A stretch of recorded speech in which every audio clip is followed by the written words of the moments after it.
MP की नई सरकार के सामने बड़ी चुनौती है। चुनाव के समय किए गए भूमि पूजनों को पूरा करना एक बड़ा चैलेंज होने वाला है। विकास के नाम पर कर्ज लेना नई सरकार की मजबूरी हो जाएगी। नई सरकार को लेना पड़ सकता है 3 लाख करोड़ से ज्यादा का कर्ज। तो वित्त विभाग के अधिकारी ने यह जानकारी दी है। कांग्रेस ने शिवराज सरकार पर निशाना भी साधा। बीजेपी ने कांग्रेस पर पलटवार किया है। बीजेपी ने विकास के लिए कर्ज लेने को भी सही ठहराया है।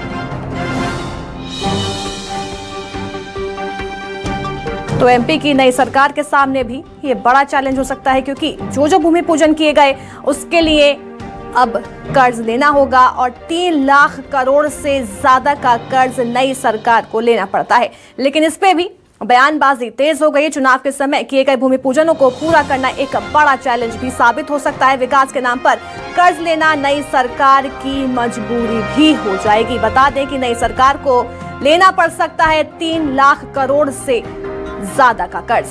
तो कांग्रेस ने शिवराज सरकार पर निशाना भी साधा, यानी साफ तौर पर अब लगातार इस पूरे मुद्दे को लेकर प्रदेश में सियासत भी गर्माती जा रही है। देखिए, सरकार की माली हालत तो इसलिए खस्ता थी, हम तो करोड़ों रुपया बचाएंगे जो घोटाले के नाम चढ़ गया मध्य प्रदेश का। महाकाल लोक में घोटाला किया, तमाम जगह घोटाले किए। वो पैसा अगर बचता तो इतना कर्जे की जरूरत नहीं पड़ती। दूसरी बात, जो इन्होंने आनन फानन के अंदर भूमि पूजन किए हैं अपनी राजनीति चमकाने के लिए, उनकी सरकार का समीक्षा करेगी। कमलनाथ जी की सरकार नया सवेरा मध्य प्रदेश में लाएगी। एक समीक्षा होगी, कौन से कार्य जो भूमि पूजन के कार्यक्रम किए थे, कौन सी योजनाओं को शुरू करने की बात कही थी, कौन सी इमारतें बनाने का काम करना का प्रयास किया था सरकार ने जाते जाते, उसमें अगर कोई ज़रूरत की चीज़ें हैं जनता की तो उनको आगे बढ़ाएंगे, उनके लिए जनता को राहत पहुंचाने का काम करेंगे। लेकिन अगर कोई भी बेफालतू की अपने लोगों को फ़ायदा पहुंचाने की भाजपा की सरकार के घपले घोटालों की योजना है या कोई भूमि पूजन उस संदर्भ में हुआ तो उसको रोक देंगे।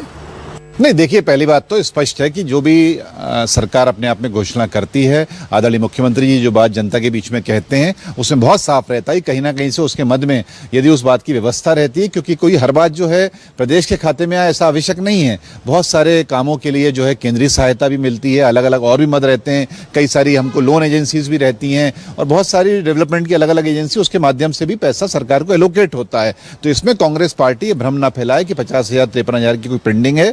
भारतीय जनता पार्टी की सरकार ने जो भी बात जनता के बीच में कही है उसको पूर्ण करने के लिए हम लोग प्रतिबद्ध रहेंगे।